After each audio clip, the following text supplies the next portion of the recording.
यहाँ पर हम ऑक्सीडेशन एंड रिडक्शन देखेंगे कि जो सचिन है उसको हमने जिंक मान लिया और जो पाकिस्तान में सीमा हैदर थी उसे हमने वाटर मान लिया। अब सीमा वहां पे क्या ओनली ऑक्सीजन है, ठीक है।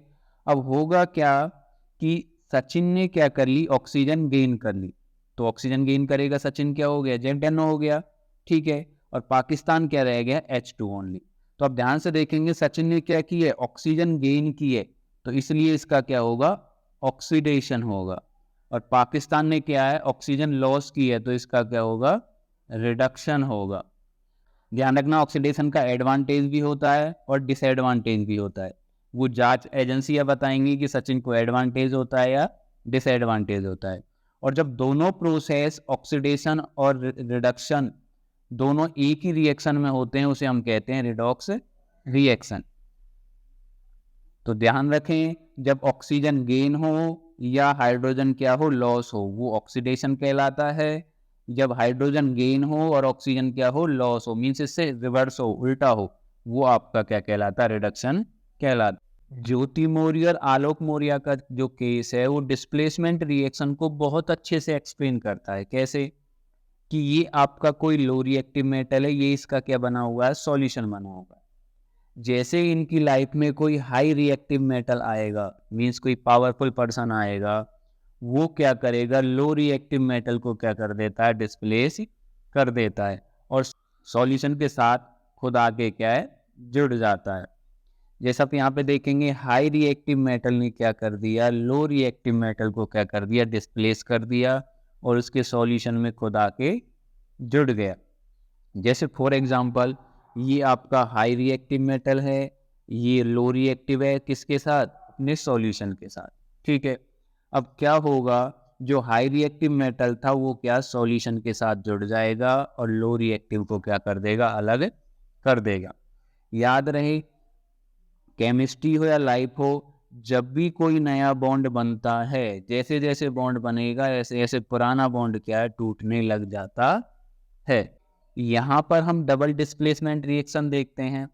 तो मान के चलिए दो कंपाउंड है और आप याद रखें कंपाउंड का जब हम सिंबल लिखते हैं तो आगे वाला पार्ट हमेशा पॉजिटिव होता है, पीछे वाला पार्ट क्या होता है, नेगेटिव होता है। जैसे फॉर एग्जांपल ये आपने ले लिया NaCl, ठीक है। अब आपने इसकी रिएक्शन करा दी HNO3 के साथ, क्लियर है। तो क्या होता है इस रिएक्शन में, ओनली एक्सचेंज ऑफ आयन होगा। एक्सचेंज ऑफ आयन का मतलब क्या है, इसका नेगेटिव पार्ट इसके पॉजिटिव से जुड़ जाएगा, इसका नेगेटिव पार्ट इसके पॉजिटिव से जुड़ जाएगा, क्लियर है। और कुछ रिएक्शन में कराने के लिए हमें क्या, कैटलिस्ट की जरूरत पड़ती है। अब होगा क्या, यहाँ पे जो रिएक्शन होगी ये पॉजिटिव पार्ट इसके नेगेटिव पार्ट से जुड़ जाएगा, ध्यान रखें, और ये वाला पॉजिटिव अगले वाले नेगेटिव से जुड़ जाएगा। और ध्यान रखना, केमिस्ट्री का कोई एलिमेंट हो या कोई पर्सन हो, ठीक है, वो जब तक बॉन्ड बनाएगा तब तक उसे क्या, मैक्सिमम स्टेबिलिटी नहीं मिल जाती कि किसके साथ वो ज्यादा क्या कर सकता है, सरवाइव कर सकता है। ये रोहन है, इसने नई कार खरीदी, ठीक है, कार देखी बहुत अच्छी है। अब इस कार को क्या, पड़ोसी ने देख लिया। अब जैसा कि आपको पता है पड़ोसी कार को देखेगा क्या होगा, जलेगी। और आप याद रखें, कोई इंसान हो या कोई सब्सटेंस हो केमिस्ट्री में, जब भी वो जलेगा तो वहां पर क्या होती है, हीट क्या होती है, इवॉल्व होती है, क्लियर है।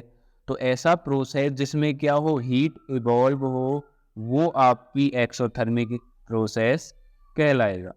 और ऐसी रिएक्शन जैसे C जमा के O2 गिव्स टू CO2, ये तो बन गया, लेकिन इसमें क्या रही है, हीट इवॉल्व हो रही है, ऐसी रिएक्शन आपकी क्या कहलाएंगी, एक्सोथर्मिक रिएक्शन कहलाएंगी। यहाँ पर एंडोथर्मिक रिएक्शन देखते हैं। अक्षय सेल्स की फिल्म फ्लॉप होने के कारण उनकी एनर्जी क्या हो गई, लो हो गई, ठीक है। तो हमने उनको क्या है, स्टिंग पिलाई। अब स्टिंग पिलाने पर क्या होगा, आप देखिए उनमें क्या हुई, एनर्जी क्या हुई, एब्जॉर्ब हुई। तो ध्यान रखना, अब ये बहुत सुपर हिट फिल्म देंगे। तो इसमें क्या होता है, जब भी कोई सब्सटेंस एनर्जी को क्या कर लेता है, एब्जॉर्ब कर लेता है, वो रिएक्शन आपकी क्या कहलाती है, एंडोथर्मिक रिएक्शन कहलाती है। आप याद रखें, कोई एंडोथर्मिक रिएक्शन हो या लाइफ हो, जब तक एनर्जी मिलती रहेगी प्रोसेस चलता रहेगा, जैसे एनर्जी नहीं मिलेगी प्रोसेस क्या है, रुक जाएगा। यहां पर देखते हैं हम डीकम्पोजिशन रिएक्शन। ये जॉइंट फैमिली है जिसमें बहुत सारे आपके क्या होते हैं, एलिमेंट क्या रहते हैं, मिलकर रहते हैं। क्लियर है। अब होता क्या है डीकम्पोजिशन में, जिसमें वन कंपाउंड या वन सब्सटेंस है जो आपका, वो क्या हो जाता है, ब्रेक हो जाता है मोर देन वन में। जैसे ये फैमिली आपकी यहाँ पे क्या हो गई, 3 पार्ट में क्या हो गई, डिवाइड हो गई। ऐसे कंपाउंड आपका डिवाइड हो जाएगा Na2CO3 प्लस H2O और प्लस CO2। ध्यान रखना, कंपाउंड को ब्रेक करना हो या फैमिली को ब्रेक करना हो, हीट की जरूरत पड़ती है। फैमिलीज के लिए काम या तो सास बहू कर देती हैं या क्या कौन कर देता है, पड़ोसी कर देता है, जिससे क्या घर क्या टूट जाते हैं। ऐसे कंपाउंड को तोड़ने के लिए हमें किसकी रिक्वायरमेंट होती है, हीट की रिक्वायरमेंट होती है। यहां पर देखेंगे हम कॉम्बिनेशन रिएक्शन। ठीक है, कॉम्बिनेशन रिएक्शन क्या होती है, ये लॉर्ड शिवा हैं, ये पार्वती। ठीक है, तो कॉम्बिनेशन में क्या होता है, 2 या 2 से ज्यादा कंपाउंड आपस में क्या है, जुड़ जाते हैं। ठीक है, for example H2 plus Cl2, जब ये जुड़ेंगे आपका तो ये बना लेंगे 2HCl। और ध्यान रखना, लाइफ हो या केमिस्ट्री हो, जब भी 2 कंपाउंड आपस में जुड़ेंगे वो पहले से ज्यादा क्या हो जाएंगे, स्टेबल, या बोल सकते पहले से ज्यादा पावरफुल हो जाएंगे। वीडियो को ज़्यादा से ज़्यादा लाइक करें, शेयर करें और चैनल अगर सब्सक्राइब नहीं किया है, चैनल सब्सक्राइब करें। धन्यवाद।